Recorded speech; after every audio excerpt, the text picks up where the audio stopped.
Our next guest was the former head of sports science at the FFA, and pretty cool. Was there in the engine room when we won the Asians Cup, helped get the Wanderers the Asian Champions League, and also was involved with New South Wales, the state of origin, when they finally won it back in 2014. So it's very, very cool to have the CEO and the founder of performance intelligence agency, High Performance in International Football, Mr. Craig Duncan.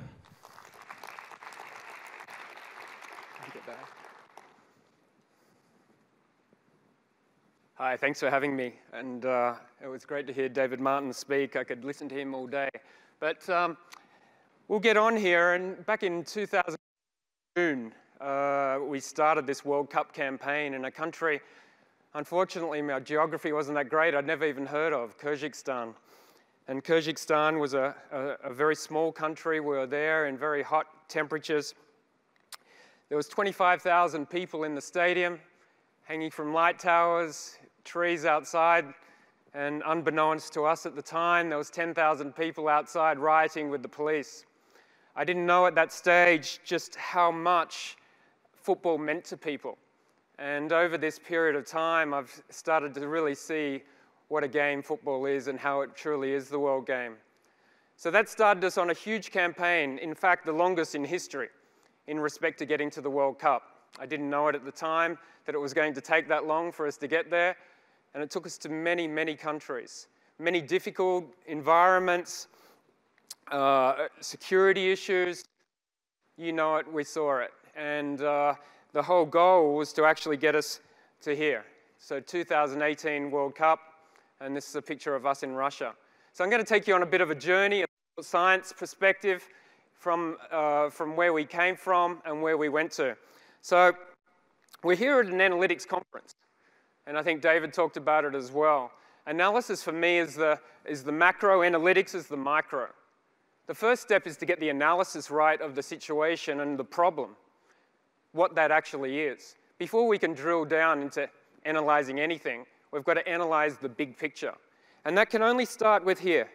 What does the coach want? Why is it the coach? And I think sometimes sports science is losing its way because it's more about what we want rather than what our bosses want. So the first step always is to start with, what does the coach want? And to sit down with them and see all the organization, etc. So at this stage, the coach was Ange Postecoglou, a fantastic man, wonderful coach. We already won the 2015 Asian Championship, which was amazing, at home, in extra time, in front of a lot of people in Sydney. So it was great. But now to prepare for this World Cup. So what did Ange suggest, or what did he want? He wanted us to be the best we could possibly be off the field. That went from logistics all the way through to sports science, sports medicine, and everything. So for someone like me, that was really an exciting proposition to try and achieve that. And when you look at the whole picture, we have a small pool of players. Very small pool overall. They're scattered throughout the world. Very few live in Australia. A lot of them are not playing at high-level teams, so they have low-level support. And we see them very infrequently. So we only see them 5 times a year for 7 to 10 days. So that's the problem. So it's quite different to club environments where you're seeing them every day. They're not owned by us. They're owned by an organization, another club. They've got other sports science people involved, other coaches involved, and I've been on the club side of it. You don't really like players going off to international football. So we've got to build those relationships there to get as much information as we possibly can for the coaches to start to be able to choose the team. We've also got these other issues. Wherever someone's playing, there's differing levels of fitness. Stages of the season are different. They're playing in different climates. So how do we come up and what do we do to give as much insight as possible to the coach and the staff to choose the players to be ready when they need to be ready? So remembering back to FIFA windows when we play, players arrive, there's a game on Thursday, there's a game on Tuesday. Sometimes we don't get these players until the Tuesday before the Thursday game. and they've traveled quite a lot of distance. We don't have time to actually get them fit ourselves.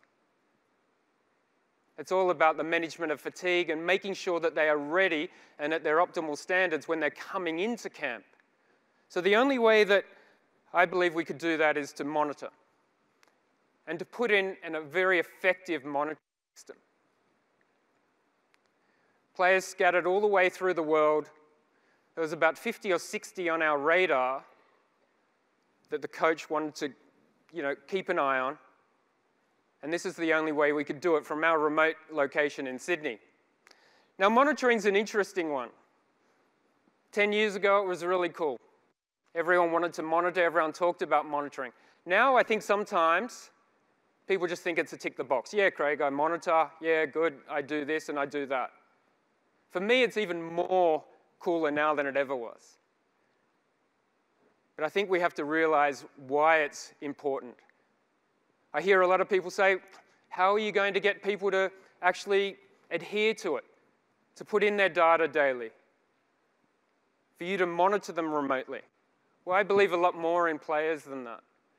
I believe that a couple of minutes a day they will be able to do that, particularly if they know why they're doing it. We're not dealing with robots. I always say that players or athletes, they're people, and we shouldn't take advantage of that. We should work with them so we get the buy-in for this. Because we can't start with the analytics until we get the data. And if they don't believe in putting in that data or the reason they're getting that data, then they're not going to do it. Also, what technology? Again, technology like analytics. First, you've got to start with the problem and then put in the technology. Look, I love technology.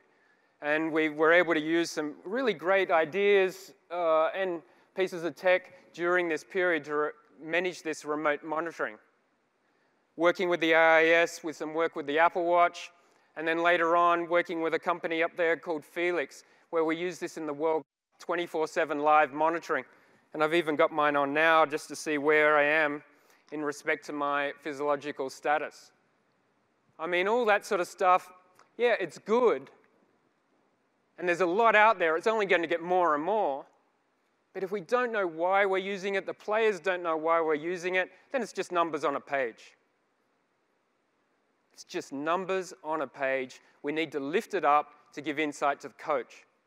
And if you haven't had that discussion with the coach, what they want, then there's some problems there, because it always gets back to what we want. And it's not that. It's what they require. So we were able to put a system in place where we had this. We had high adherence to the monitoring over the course of the entire year. Not just a couple of weeks leading into camp, but we were able to collect this data throughout the entire seasons wherever they were. It involved only a couple of minutes a day, every day from the players. It gave them a sense of belonging. And the head coach at that stage, Ange, he was very big on that. Wherever you are scattered in the world, and we've got players at small clubs in countries where they don't speak the language, they don't have family or friends, for that time where they're putting in that information and they're getting feedback from us, it makes that feeling of belonging. So the concept of the Australian national team became more like a club situation, where if you didn't have support there, we could help you with any support. Coaches had live access to this if they wanted, where they could look at it daily and identify where any player was at any time. But most of the time, coaches just want a weekly report, just want the bottom line.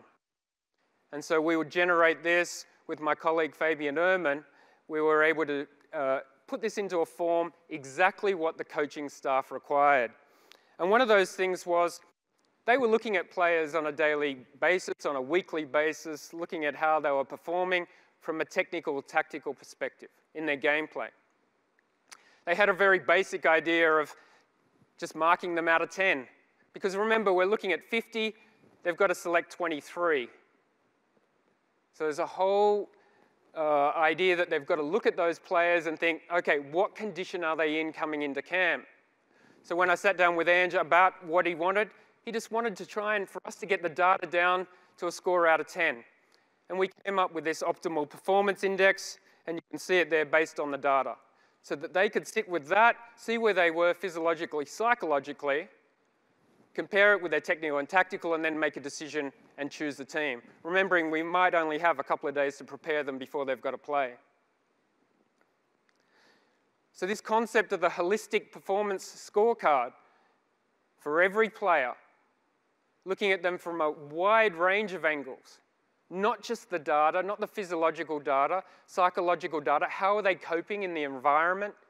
Every piece of information we could get out of them, because I'm a great believer that happy people perform better. So the more involvement we had, the more we could get off from them. The relationships that we built were so important to be able to give the coach the insight to come up and be able to make these decisions. We finally got there. It was very, very long. We didn't get there straight away through our normal process. We had to go down to sudden death, and we had some great results in that. But it could have gone the other way. So against Syria in the first sudden death, it looked really good. We won in extra time. Looks like a great thing from a sports science perspective. But really, we're very fortunate we had Tim Cahill, who just can do anything and was able to score for us in that extra time. But as much as I could take credit for it, Syria also hit the post in the last second. They score, we're out. Didn't matter that we had a chartered jet to get back, that we did everything right from a performance science perspective, so we think. It could have happened. They could have scored and we're gone. The next step was we went to Honduras, and that got quite a lot of media attention because, again, we had a chartered flight, we had all this science going on in the plane, etc. And we scored 3 goals in the second half to take us through. But again, on the same thing where we can take credit for that, what we know is that we're a very small piece of the puzzle. A very small piece of the puzzle. And it could have gone the other way. So we're able to qualify for the World Cup. It was wonderful. There is a lot of pressure on that because it's an enormous amount of money to get to the World Cup that you get. And also it's very important in respect to football in this country. So there is quite a lot of pressure, but most of the pressure is on the players. So it was a very good day when we actually won. What happened after that? The coach resigned. And then we had to go back to square one to prepare for the World Cup. So it goes to what does the coach want? We had an overseas coach who had taken a team to the World Cup final. A very experienced coach with a very experienced coaching team. An excellent coach, but again, he doesn't know me, he doesn't know our performance team, he doesn't know much about Australia. So then it gets about building that relationship and identifying clearly what does he want. What they wanted was that they had a 4-week preparation leading into the World Cup, into Game 1. They wanted a very, very fit team, and they wanted to train what they suggested was very hard to get to them to that level. We identified a couple of locations to train, and we trained in Turkey for 3 weeks, and they did train hard. Okay, but the critical thing about that is if you know the coaches are going to do that, you need to bring people in at a very similar fitness level. You can only do that if you're monitoring and know where they're at. We had players finishing at different times, finishing in different climates. We had some players that were based in Australia that finished 1 month before camp started. With the whole idea is we need to bring them in at the same level or similar level to start at these higher training loads. So it was quite a challenge, but this cycle I think is very important. We predict training load. At all times we're negotiating that training load.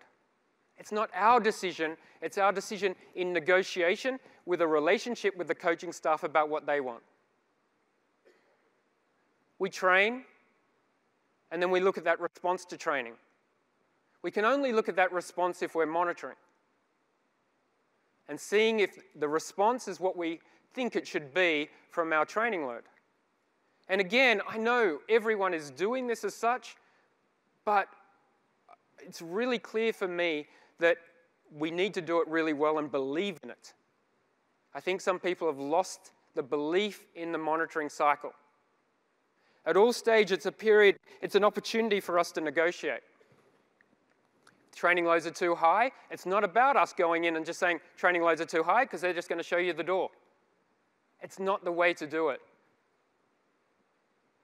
This is very much art compared to science. It's a relationship between the both. I think too much, it is called sports science. It's gone way that way to the scientific side. But again, I'll get back to the fact that it's numbers on a page. If you don't lift those numbers off the page, insight, and have those relationships, we're going to have problems. Football's an interesting code. In Australia, sports science is well adhered to. AFL, etc., rugby league, rugby union, sports science has a place. You'd be surprised to know, I would say in a very high percentage, 85, 90% of teams at a very high level don't value sports science. I think that's our fault because we know we've got something to offer, but I think it's how we've got the message across because we don't go back into this idea of negotiating, persuading, having the information to back us up, believing in the evidence-based information to help make those decisions. So I would say to any students out here, work on your communication skills as much as your scientific skills.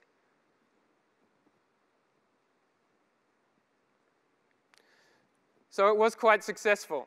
Even though the training loads were very high, we were able to negotiate our way with the response and adaptation to the training, be agile with our periodization, agile with our model, our training model, negotiate it, change sessions where we could, and we had incredible results in respect from an injury and a performance, physiological performance perspective. We had a very, very low non-availability for training and games. We only had one injury in the entire campaign, which was a dislocated shoulder in Game 2 of the World Cup. Of course, there's enormous amount of luck here. It's a team effort. Fantastic head physiotherapist, Les Gellis, that helped, and his team got this situation over the line as well. Previous best was 2 to 4% in 2015 when we won the Asian Cup, and 2015. In 2014, it was very high in 15%. Looking back, I wasn't involved in 2014, but one of the reasons was, I think, is because bringing players in at different levels, bringing them to camp, not having the information on them to know exactly where they are is always going to be a problem because you're hitting them with a training load and you're hitting a team, but you've got all this variance in the team and not everyone is going to respond the same. So it's very important. So we were quite successful in that regard. Someone sent me this the other day and it's a nice thing from a sports science perspective, I suppose. It's the French coach. It was post our game versus France. And they were doing a documentary, so they had his team talk there. And it was a nice quote. I'll keep it because it's good for business. But it was like they had an extra player, almost. Now, we all know it depends on possession and it depends on a whole range of things, why teams run more, etc. But it was a nice quote. In actual fact, physiologically or fitness-wise, from all the data across, we performed very well. But at the end of the day, we still lost 2-1 in that game and we didn't go on to the next stage. So there's a whole lot of things that go into being successful in football. But as I think I've stressed, it's not always about the data.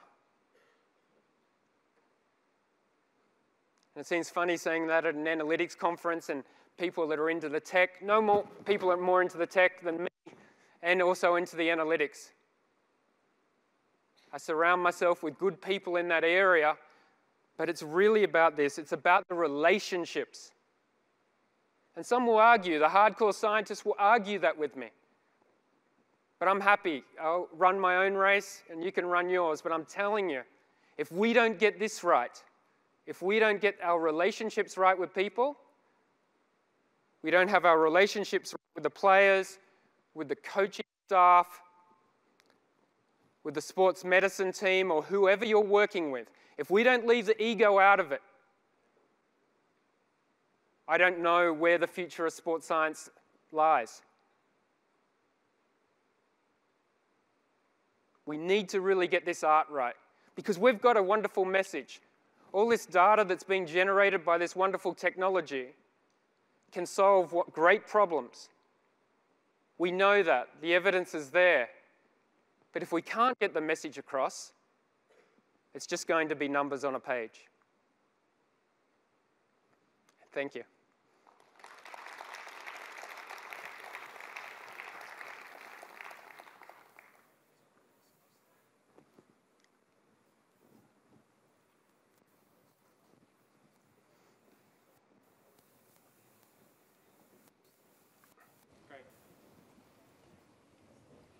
We've got a little bit of time for Q&A. Yeah, Q&A, yeah. All right, guys, we've got a little bit of time between sessions if we do have some time for some Q&A. So I'll just grab the microphone and we'll run around. Has anyone got any questions for Craig?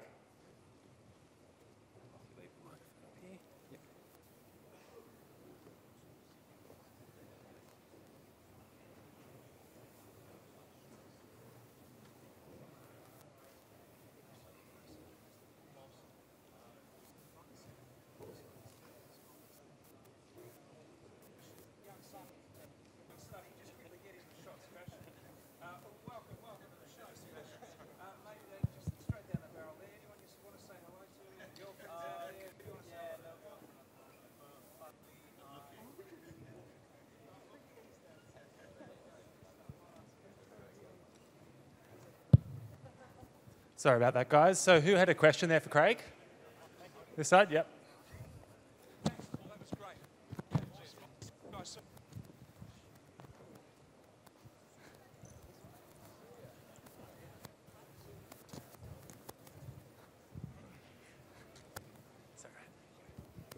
G'day, Craig. Over here to your left. To your left? Yeah. Callum from Alert Digital Sport. You talked a lot about knowing the different performance levels of where each individual athlete is before you get into camp. So whether you have a four-week camp or whether you have a 2-day camp. Is one of the problems that you face being able to have that data from the individual clubs when you're looking at international training for international events? Yeah. How do you overcome that as well? Absolutely. That is as critical. I've always, because I was in a club situation, the club owns the player. So I'm very respectful of that. So I have to build that relationship with the club. The way we do it is daily, the clubs have access to our data. So daily they're in camp with us, we send the data back to them. Now, the reason I do that as well is because that we get that relationship back when they're leading into camp, that we get that information from them. And so it's a critical step. I think we're the only international team that was doing that, because most would just send back a report, if any, at the end of camp. So I worked on doing that daily, built the relationships, so then if they did have collective data and insightful data, they would send that through to us. So again, it's all about that relationship. And do you see that as something that needs to be worked on? If Australia was the only international team you think doing that, is that something that data aggregators need to work on to allow that data exchange through some sort of agreements with teams and international clubs? Or how do you see that moving forward? Or do you see that being a continuing problem where it's up to the individuals to foster that relationship? Look, I think it's an opportunity for people to attack that problem, to make it easier. But very, very much, it has to start with the individuals. That you have to believe in what you're doing and build that relationship with that club. I think it just gets back to having the respect to know you're an international team, the player is owned by a club, and they're going to go back to the club because it's in my best interest they don't go back to the club and get injured. So I want them to have that data. So yeah, it's that exchange that's very important.